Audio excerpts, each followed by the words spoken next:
On today's video, we make huge progress on the John Cooper Works R53 as we try to finalise the car and button up all the small issues, including taking the car on a road test, finding a few unexpected problems and trying to get them resolved. So hopefully you'll enjoy today's video, and if you haven't already, don't forget to hit the subscribe button. Let's get involved.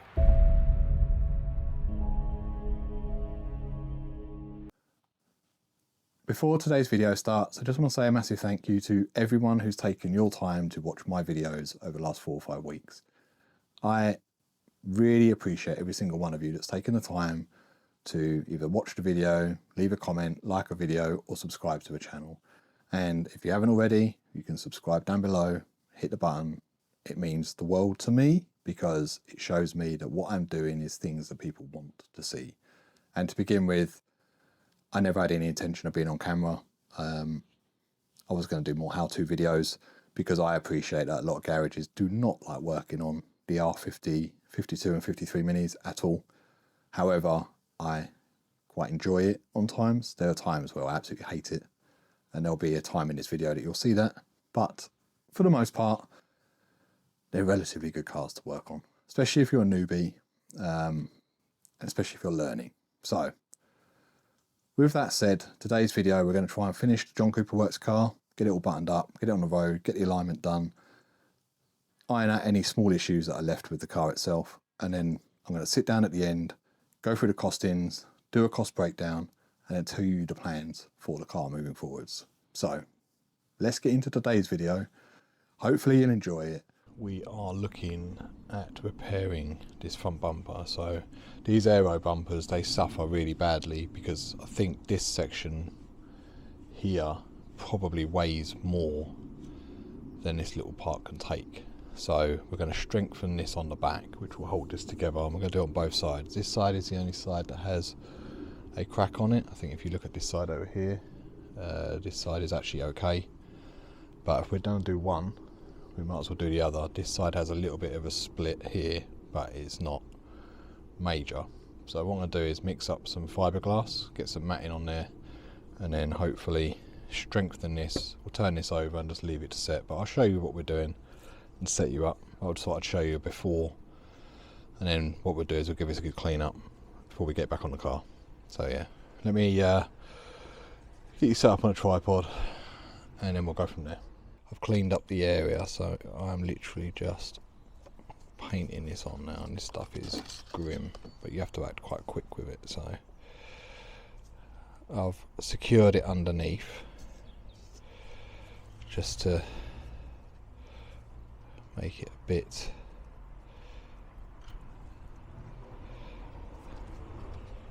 easier, and I've got a towel underneath there as well at the moment. So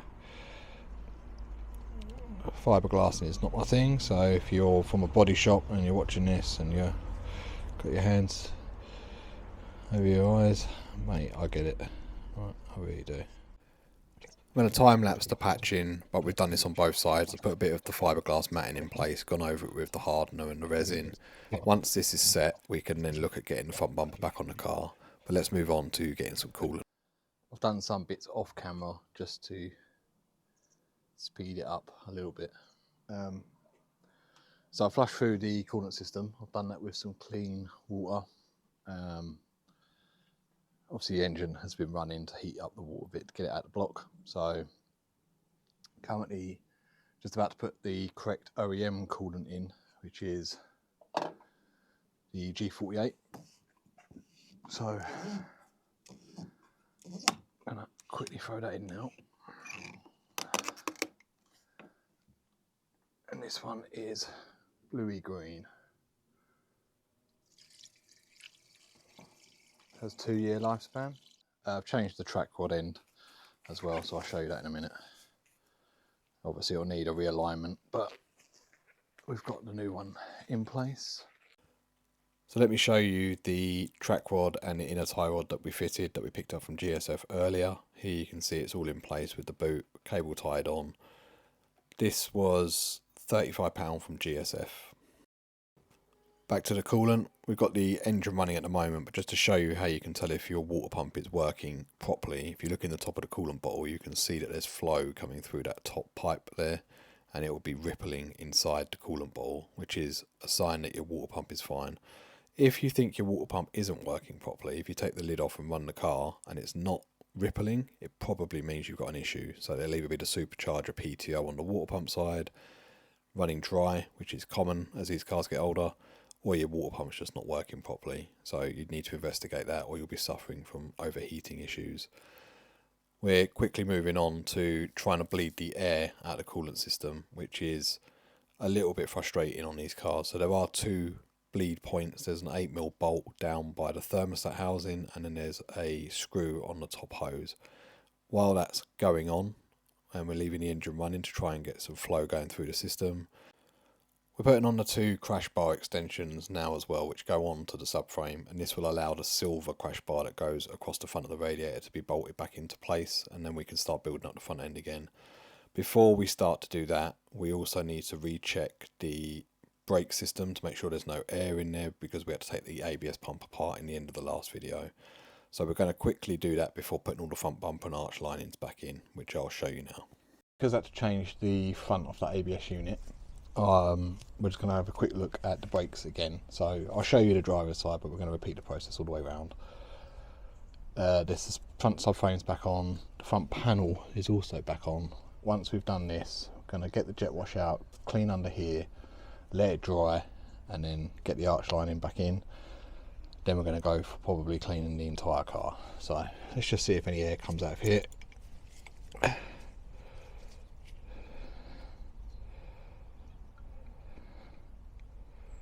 So the brake fluid is looking good. Just want to quickly pump the pedal just to make sure. The manual says do this 12 times. Arches have all been jet washed off, just waiting for them to dry. Jet washed off the arch linings to go in as well on both sides. And I might as well show you the new wheels, because I've gone over them with the jet wash as well. They do have brake dust on them, which is quite stubborn, as you can see. And they do need a bit of a good polish up. They're not going to be perfect, but they'll be better than the white wheels that were on there before. So I've done both sides. That's the driver's side one there. These are 18s. These are John Cooper Works accessory wheels, so they go quite nice with the red calipers. So yeah, I'll build this back up in a minute once it's dried off, get the arch lining back in, and then I'll show you what it looks like with the wheels on. And we'll probably get the front bumper back on now as well, now that that repair's hardened. So yeah, we'll get that back on the car as well. That's up there on the work bin. And then I'll show you what it looks like on the floor. We've obviously put these bumper supports in, so I'm going to have to adjust them slightly to line it up with the bonnet. And then we'll give the engine a bit of a quick clean up, and I'll show you the after. So that's what it looks like at the moment. Clean it up and I'll show you the after results of that. So arch lining's back in. Front bumper is back on. So you can see that repair is holding quite solid. And then we're going to clean up this engine bay. So I'll show you how to do that. And then this side's back on as well. So let me set you up and I'll show you me clean the engine bay, and also we need to put the wiring back in for that as well. Because we had to swap over the ABS module, I had to cut the fog light wiring again because it goes through this plasticky bulkhead thing. So I just need to redo that.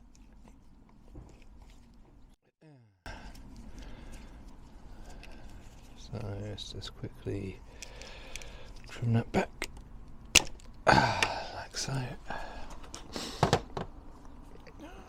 Just need to grab a lug. There's too much on there, so let me just trim a little bit of that back. There we go. We used a 4 to 6mm ring connector and just crimped that cable down making sure that the hole that's in that ring connector is big enough to take the 10mm bolt that's on the fuse box. So that's what you can see in this little bit of video now.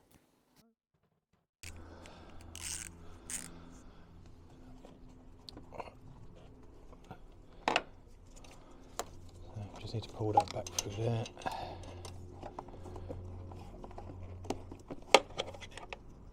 Let's get it to a stage.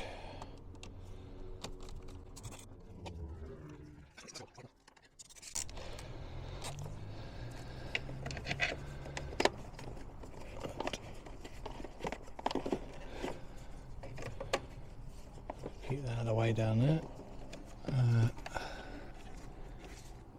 Yeah, that's fine. Let's make sure that's tight.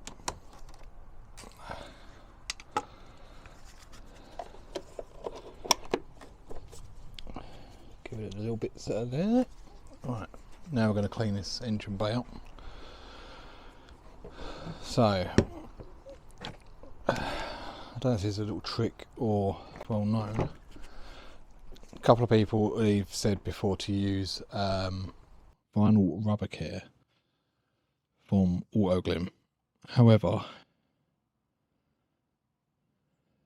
I use instant tire dressing.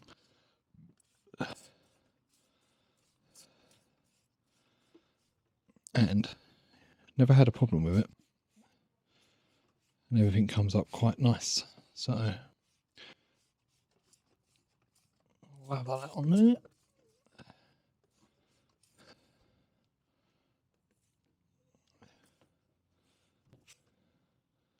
Still need that air intake bit there, so I'm going to leave that for a couple of minutes. We're going to wipe off the excess, so I'll time lapse this while it's drying and then we'll come back and wipe it off in a minute.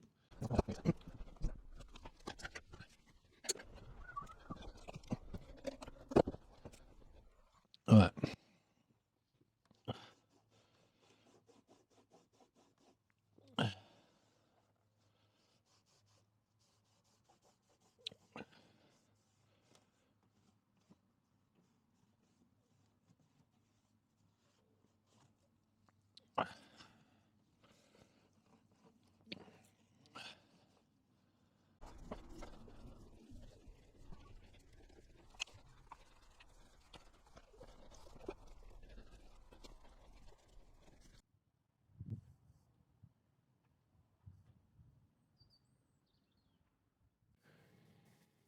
Here's something that just happened as well. So I might have a trip down to Halfords.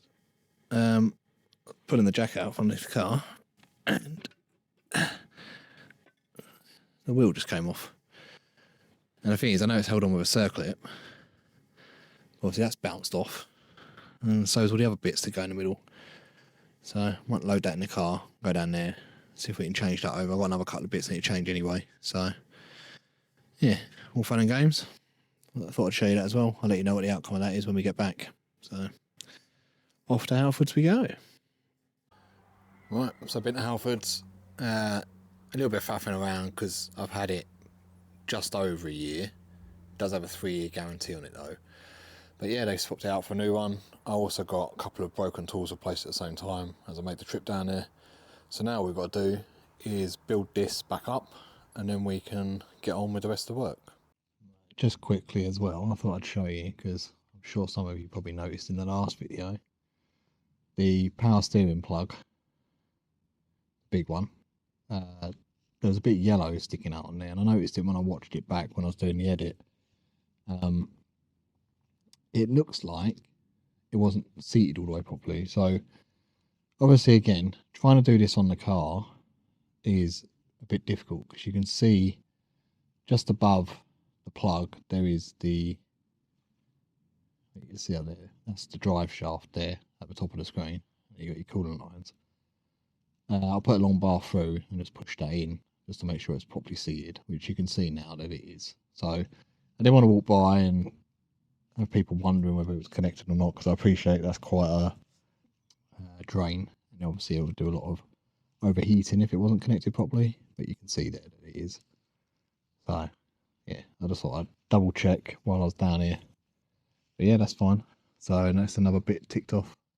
Right, where my finger is here, is the fill plug. Yeah, the fill plug is there, and down here, there is the drain. So we need to make sure we can undo that top one before we undo the bottom one. If we can't, we're not going to take it out. If we can, we'll drain the whole lot out. If you take that bottom one out first and you can't get the top one out, you're a bit stuck. So always make sure you can get that top one out first before the bottom one. So yeah, I'm going to grab some tools, probably drop that power steering pump off a bit, try and get under the car a bit more because it's a bit tight for space at the moment.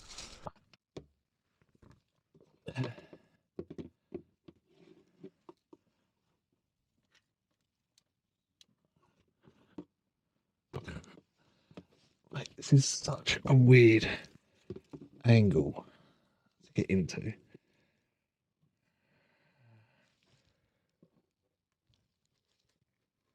Oh, they're actually really clean. Shouldn't have bothered. The thing is, there's no service history with this car, so you never know, do you? The car is pretty level, so.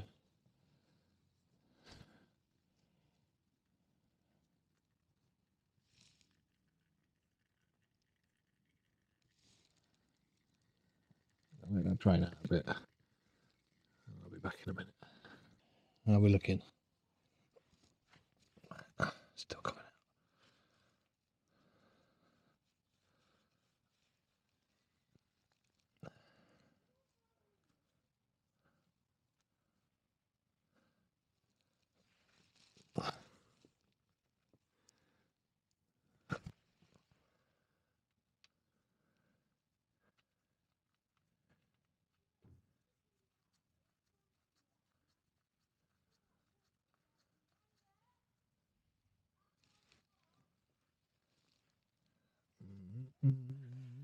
Let's tighten this up.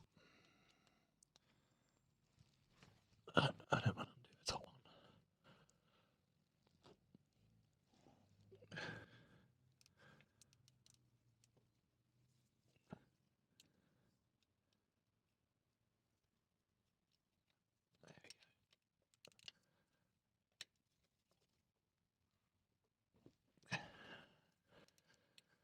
Right, that's that bit done. That's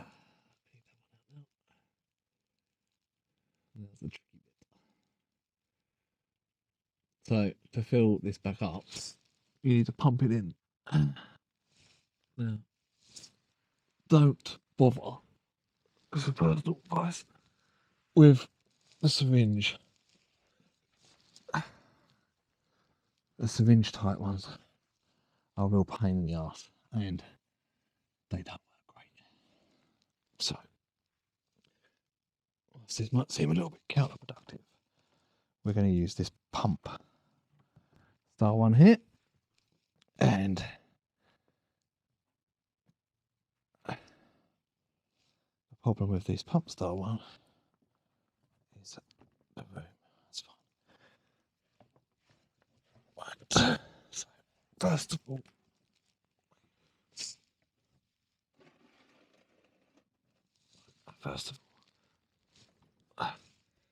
this is fucking easier when I'm in. Let's get the pump into position. Whoop. Oh, Peter, I don't know where as well. I've really got another position in, haven't I? All right. Ooh. Right. Make sure you can hook it in to the hole.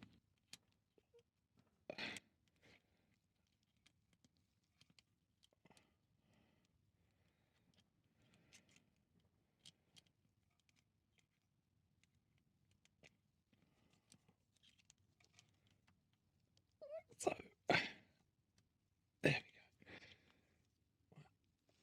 Now, in theory, these gearboxes should take 1.7 litres.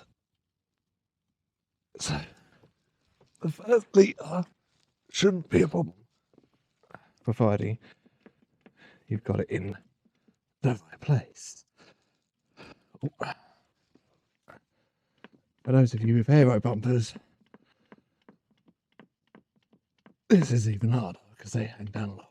So, excuse any swearing that may take place. I'll pop that just under it, just in case. Just to catch any drops. I'm hoping you can get all this on camera. Because if I haven't set this up right, I'm doing it again. To be fair, what we could do at the end actually is we can get a empty 2 litre Coke bottle or something and pour that Gearbox Oil in, just compare it to the colour. Because this stuff is quite clean, you can see it's a bit like brake fluid, it's quite straw coloured.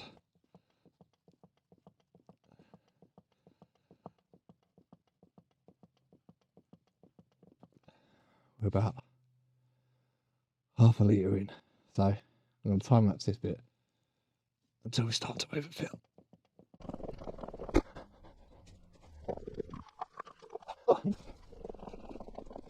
One that's in the Pepsi bottle here.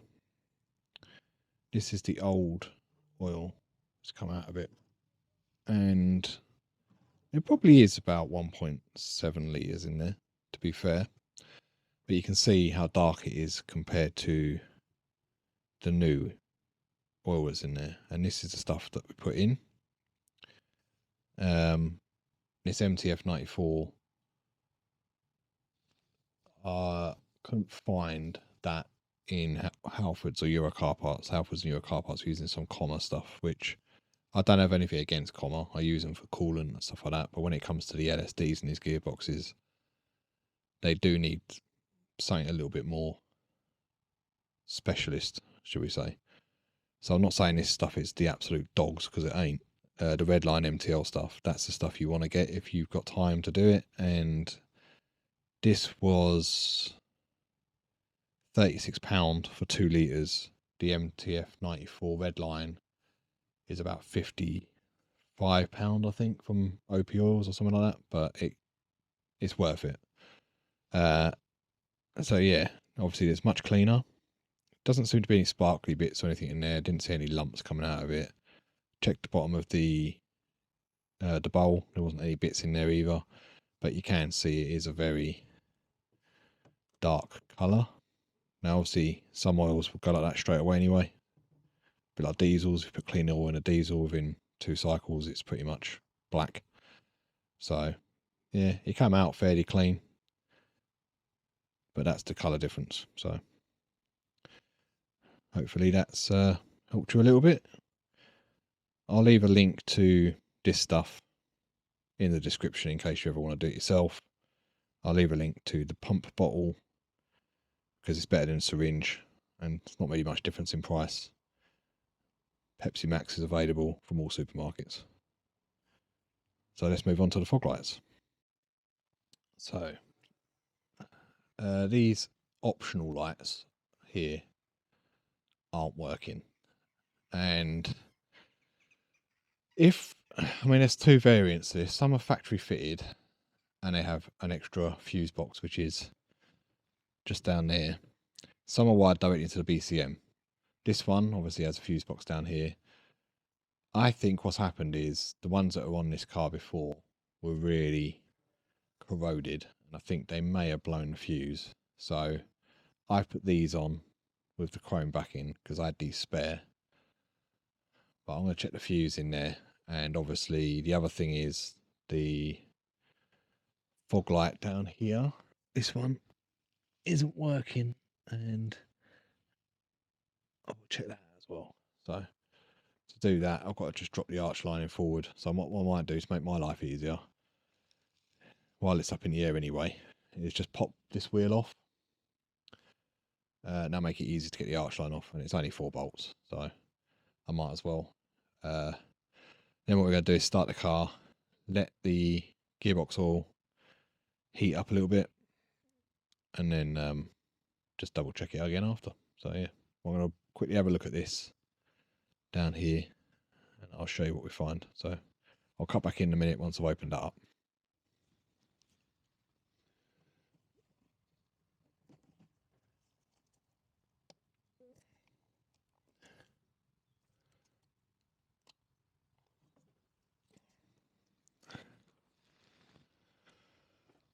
I'm not sure how well you're going to be able to see this, but this fuse, I think it's 15 amp, has blown on top. It's not see-through like some are, but yeah, that fuse bar is broken. Just see if I've got another one. Yeah, there you go. That one is see-through, and the fuse bar is complete. So I'll pop that in there. These are IP rated. They have like a little seal inside them as well. This is a BMW part. 1382197. In case you ever want to order one of them yourself. Make sure you put it in the right way around, because 2 little tabs that go under the back and it just clips into place. Just tuck that back down there.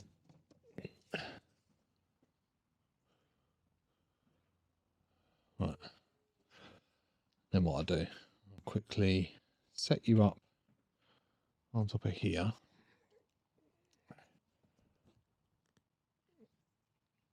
Which is good for you actually. Get the keys, pop that on, make sure they still work. Maybe they'll come back on.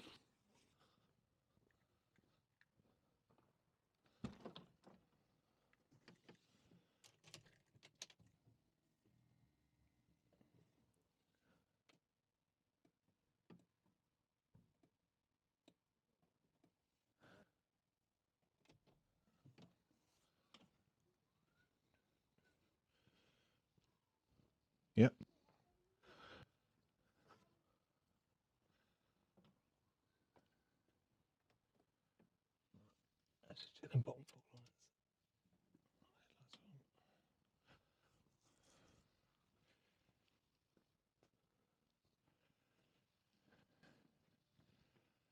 Yeah, so that passenger side one we need to have a look at.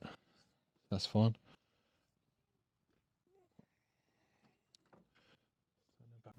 As the car is already up in the air, it makes sense to just drop off the passenger side wheel, get the bonnet open, take out the 4 plastic screws in the front of the arch lining, and then we can have a good look and see what's going on. Yeah. That might explain why it's not actually working.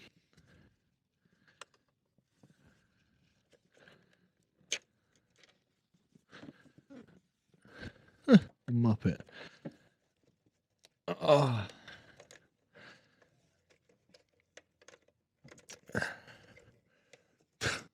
Shade actually. It's just funny. I've pulled the arch lining forward. Let's have a look down the back. Try and get to the bulb, which I'll show you now. And I don't know if you can see that. The wiring isn't connected. So I've had a quick look down in here, and you can see there's the plug for it. So I've just got to pull it back through there and feed it underneath. But obviously when I was rebuilding this side of the car, normally I'll clip these on straight away because they don't need to go through here. Obviously I've just tucked it up to keep it out of the way, stop it from dragging on the floor, and forgot completely about it. So I'll plug that back in, test the fog lights again, see where we're at. So I'm going to pop you down here for a minute.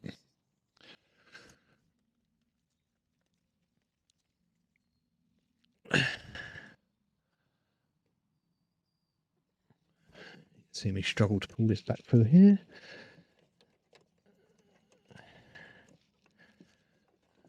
Because, like the Muppet that I am, I have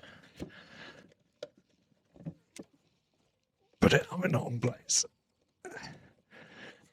Come on, there we go. You need to go behind that.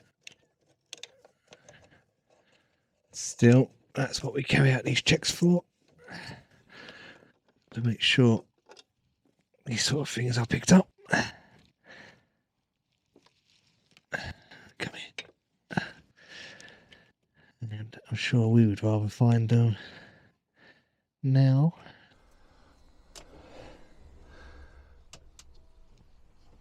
All good. Right, let's get this back together. Also, another little trick for you.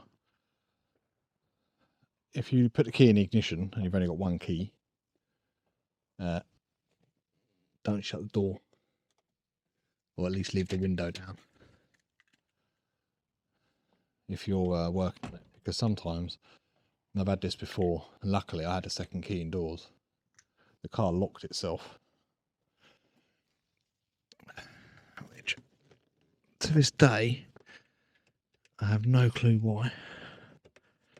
But I can tell you that since it did it, I've never ever worked on a car and left the key in the ignition with the doors closed and no other way of getting in there. Right, arch line is back in. Put that fuse away. That wheel back on. And then we're going to just test the gearbox.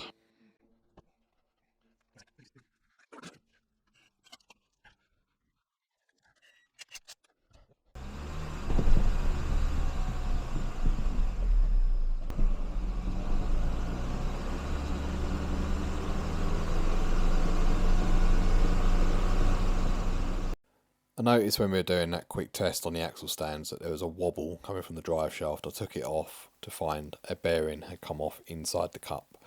I replaced the drive shaft for a new one from JR Shafts. Now, I didn't film that because there was a lot of swearing and a lot of blue language, which isn't appropriate for YouTube due to those 3 bolts in the bearing, which if any of you have worked on these cars, I'm sure you know which ones I'm talking about. Taking the car on a quick road test, which you can see here. Car's driving really well. There is still a bit of a rotational noise coming from the front, which I've narrowed down to the LSD in the gearbox partly, and also the curb saver tyres, which I'll show you now. Okay, so I've dropped the wheel off, but when I've done it, I put my hand down the back here just to see if it was rubbing against the strut, and it is rubbing against it a little bit. So what I've done is I've got these very small spacers here. I think they're only like 5mm.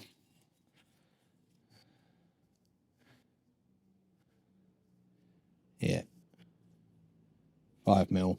Put them on there, and that should space it out a bit more, keep it away from the strut, and that might help with that noise. So let's get them on.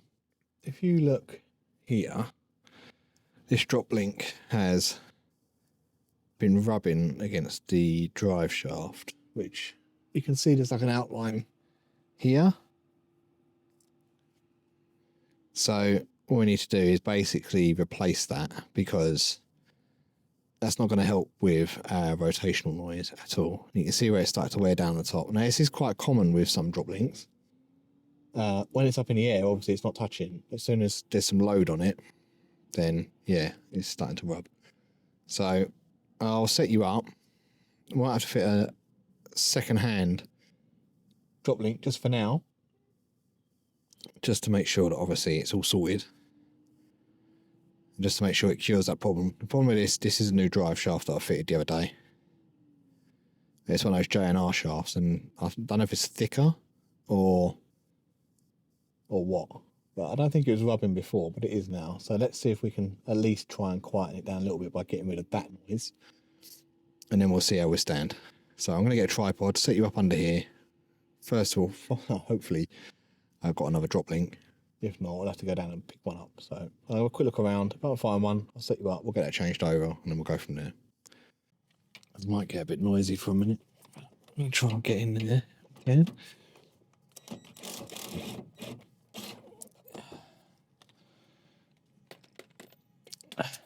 Hopefully this one will come out as well. Yeah, excellent. Right. Let's try this one.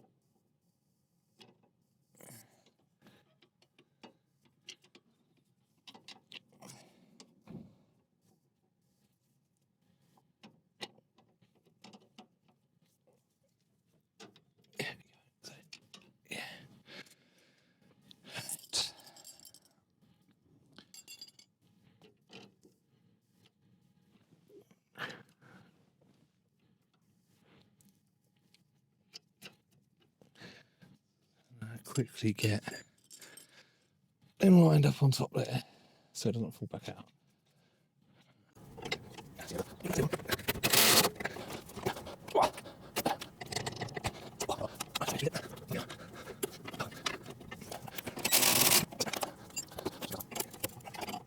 You can see on here where it's been rubbing against the drive shaft, just on the top. Yeah. So that should put a stop to that, hopefully. So we'll see. Making the most of the good weather that we've been having for this time of year, me and my dad are giving this car a good clean up. So you can see those headlights are looking absolutely fantastic. I've machine polished the bonnet, I've gone round the car. My dad's doing the arches here with some arch trim restore from Oratrol, which I'll post a link to in the description. But you'll see in a minute the end results for this car is starting to look really good, especially compared to where it was at when it arrived.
That brings an end to the series, but I hope you've all enjoyed it, learned something from it, hopefully, and hopefully you've all seen a vast improvement in not only the quality of the videos and the audio, because I appreciate that's been an issue on and off throughout. Hopefully we've got that solved now, but also the car itself. When the car arrived, it was looking a little bit tired. The white wheels, the checkered wing mirrors, it was looking a bit sad for itself. And hopefully, showing you the before and after, you can see there's been an improvement. Hopefully you'll all agree that it looks far better now than it did when it arrived. So moving on to costs, including the car itself. So what we have to bear in mind is these R53 Minis are 10 a penny at the moment. The market on this particular car has hit the floor, but there is a market for the John Cooper Works, the GP1, and also cars that are very low mileage. Now this car doesn't tick the low mileage box. It's 115,000 miles. It's definitely not a GP1, but it is a John Cooper Works. And what makes this one special is it is registered from the factory as a John Cooper Works. So on the logbook, it actually shows you it's a John Cooper Works vehicle. And that's rare because normally these are dealer fitted kits. So the car just comes down as a Cooper S, dealer fits the kit in the dealership and then gets a certificate and that's it. That's not to say that those cars aren't worth anything, because they are, and I've got one myself. But these factory ones, I think, are about a 1 year only, maybe 18-month time frame. So there's not many of these ones about. So in terms of price for the car was up for 3495. When I went to view it in September, it still had 3495 written in the window. It had been listed on a few places, eBay and Gumtree, and on those sites it was a little bit cheaper. However, when we went to have a look at the car didn't start. Now, obviously I factored that in, and also delivery of the car. I didn't fancy driving it from one side of London to the other because it had a few issues on the MOT, which I'll put on the screen now. And you can see that things like the brake lines, the underbody corrosion that it lists on there, all those sort of things put me off driving it for not a long distance, but certainly a distance. So what we managed to do is get the car down to 2450 in the end with a new battery and free delivery. And to be fair to the guys, they delivered it quite quick. It come from, I think, the Wednesday and it was here on the Saturday. I wasn't in any particular rush for it because I anticipated it would need a few bits doing. So I planned to just sort of put it on some axle stands and get the work sorted out before we started using the car. So we're at 2450. Obviously the Aero bumper decals, they were just under £12 from Etsy. So I'll leave a link in the description for all of this stuff. Just quickly as well on that, any links that are to Amazon, they may be affiliate links. So if you buy something from Amazon, I might get 50p or a pound, but it's more just to point you guys in the right direction if you need the stuff that's in the videos. So yeah, the Aero bumper decals were £11.94 in the end. For some reason, the US dollar versus UK pricing, even though the seller was in the UK. So don't ask me, but that's how much they were. Supercharger service kit with the water pump was £131.86. That also included that includes something else as well. Oh, the belt, the drive belt. So normally when you buy the service kit, it comes with the oil, the gaskets, the water pump. I needed the drive belt, which was for a John Cooper Works, so it's slightly different to normal, but Continental belts are the way forward with them. Don't bother with the Gates ones, they stretch over time. So yeah, 131.86 on that. New brake discs from Autodoc were £51.82 for the pair. That's a bargain really, because they are uprated brakes on the front. They're from a company called Stark, which I've not heard of, but they actually look really good, and they don't actually corrode, which is another thing as well. It's the weather over here has been terrible, and they're not rusting up at all. So we'll buy them again, 100%. Suspension arm bushes for the front subframe because they were worn, £44.96 again from Autodoc. So not bad from them. Anti-roll bar front bushes because we were taking the subframe out. It made sense to do the bushes at the same time on the anti-roll bar. Didn't have to do them, but it makes sense to do them. So that was £8.38. Power steering fluid. So normally I use the Pentacin stuff, but for some reason the price of that's gone through the roof. So the Comma MV CHP stuff, which I'll leave a link to below, is a bit cheaper on Amazon. So that was £15.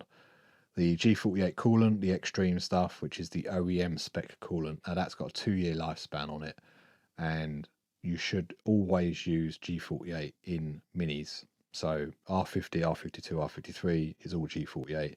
A lot of people will go to Euro car parts, they'll give them the pink stuff, they'll mix it in with the coolant, and it furs up the coolant system. So again, if you have pink stuff in your system already, it's not the end of the world. But when it comes to doing a coolant change, go for the G48 and flush the system through, which is what I end up doing. So what I ended up doing, filling the system up with water, letting the car heat up a few times, and then draining it out, and it just gets rid of all of that crud that's in the system still, and then back flush the radiator. So yeah, that's the coolant, that's the G48. That was £20.90, which isn't too bad. 5 litres of .4 brake fluid, which I've linked before, is £26.83. Now, did I need 5 litres? No. I could have probably bought 3 litres, but 3 litres would have cost me £10 per bottle, which would have been 30 quid. So I might as well buy the 5 litres and save £4.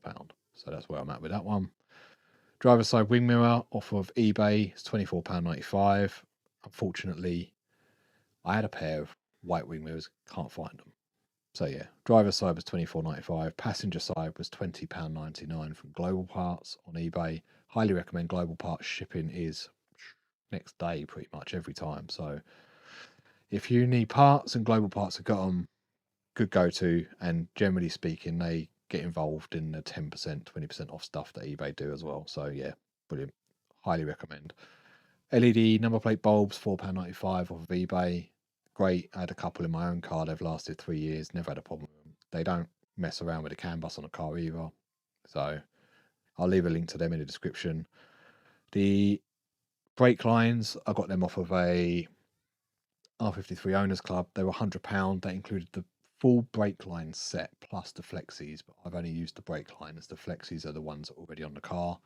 The reason for that is because I can't remember if they were off a pre-facelift car or not, but they don't fit with the Cooper Works front brakes. That's why I've left them as they are. Thermostat was £8.22, and the oil filter was £6.59, and the hose clips were £6.19. They are all from Euro car parts. For some reason, thermostats there are dirt cheap compared to other places, but they work just as well. I've never had an issue with them. Some people complain and say that they aren't as good, but it opens, it closes at 90 degrees. It hasn't actually stuck open, it hasn't stuck closed. So as of today, touch wood, not an issue with any of the thermostats I fitted from them. Hose clips were for the power steering pipe work. Now, I did have some of them before, I think, but because I needed them for this car, I've had to buy a box, so they're £6.19. Washers for the brake lines. Now, the reason why we use the washers, I can't remember if I showed you in the video, but basically the hard line side, which will now be flexi, where it goes on to the flexi hose, you need to put 2 or 3 washers in there to space it out a bit so that it's solid, otherwise it will just wobble around. So yeah, the washers for both, so I bought 2 little boxes, were £21.67 for the pair. Oil was 5W30. Yeah, I think that was £20 for 5 litres. We drained the car out completely, left it overnight to drain, so we actually used pretty much all of that. There's a little bit left, but we've used that up. A couple of paintbrush sets. These were for the undersealing, £9.69. Masking tape for the headlights, UV seal for the headlights. The Maguire's UV seal was £13.99. Really good stuff. Would highly recommend that actually. First time I've used it, but honestly the headlights look great. We used an existing auto glim headlight restoration kit. I'll pop a link below again for anyone that wants to buy one. Highly recommend it. The pads and the foam 3000 grit in there. Maguire's do a kit that's very similar, but you have like little hand sanders. So if you've got a little drill, that auto glim set is the one to go for. So I'll leave a link again for it, but we've not factored that into the cost because we bought that for another car previously and we just reused it. The rear subframe, I struggled a bit with the rear subframe because on eBay there was stupid money. I think the rear subframe was £290 and it was £95 delivery off eBay. I've got a friend who does break minis occasionally. He had a complete R56 subframe that he was going to use in his own car, and he sold it to me for £175, and I collected that. It's probably about an hour's drive. So from that respect, I'm pretty happy with the cost of the subframe. I'm a little bit frustrated I had to do it, but the fact that we've managed to get it for that money, I can't complain, and obviously that'll help the car long term wise. Heat shield for the fuel tank and the exhaust. So the fuel tank heat shield from BMW, £32.62. That includes a trade discount. I think the exhaust one was £58.06. Again, with a trade discount. Dog bone mount. So the lower engine mount, I replaced that because I didn't want the engine moving around too much. The one that was on there was split. That was £22.48 from Mile Motorsport as a Cortico one. That was also including a discount.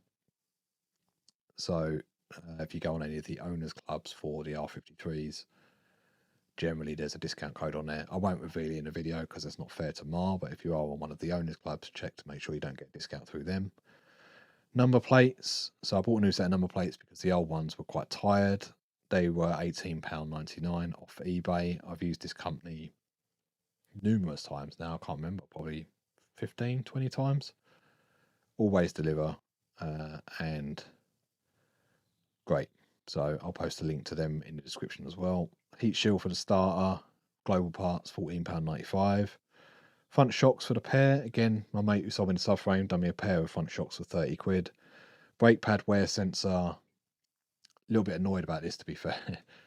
The one that was on the car was broken, and I didn't realise till I started putting the car back together, at which point I needed one pretty much in day. So I paid £12 for that from GSF.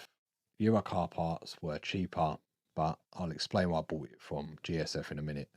So the track rod and the tie rod inner. So obviously the thread had gone on our one, which rather annoyingly, I didn't notice until I got the subframe back on the car, but we've done that now. So the tie rod inner was £22.13 and the track rod was £13.73. So I don't know, that's about £36 for the pair. Era car parts list the complete assembly, so both parts just screwed together for £90, 90, which is ridiculous. So GSF came through for the tie rod inner and the track rod, and then while I was in there picking them up, I picked up the brake pad wear sensor, which was £12. So I'm not going to complain. Probably could have got the brake pad wear sensors for like £6 for a pair, so front and rear, but I needed it there and then. It's a Delphi one, so it's a good brand. So yeah, it's done now, which is the main thing. Touch up pen to get rid of some of those rust bubbles that are on the front. Rust bubbles, the stone chips that were on the front, and tidy up that Aero skirt was £7.39 and a really good colour match, to be fair. So again, links down in the description for that. This is Astro Black, bear in mind. I'm sure they do other colours, but I'll post a link to the Astro Black one down below. The MTF 94 Gearbox Oil was £34 and 90p, which again, the Halfords Gearbox Oil was £10 a litre, but it's not the right gearbox oil for the LSD. So I'll post a link. That was Motor Parts Direct. I'll post a link to that in the description as well. So the total cost all in was £3,463 and 42p. Now, that sounds like a lot for a R53 Mini, but let's just bear in mind the amount of work that's gone into it. So if you paid labour for all of that work at a garage, you would probably be spending thousands potentially, especially with that rear subframe and all the fuel tank drop in and all that sort of stuff. Now, obviously, we've done this on the channel, so you guys can sort of keep along with it. So let me know what you think of the total price. £3,460 is still below what the original asking price was.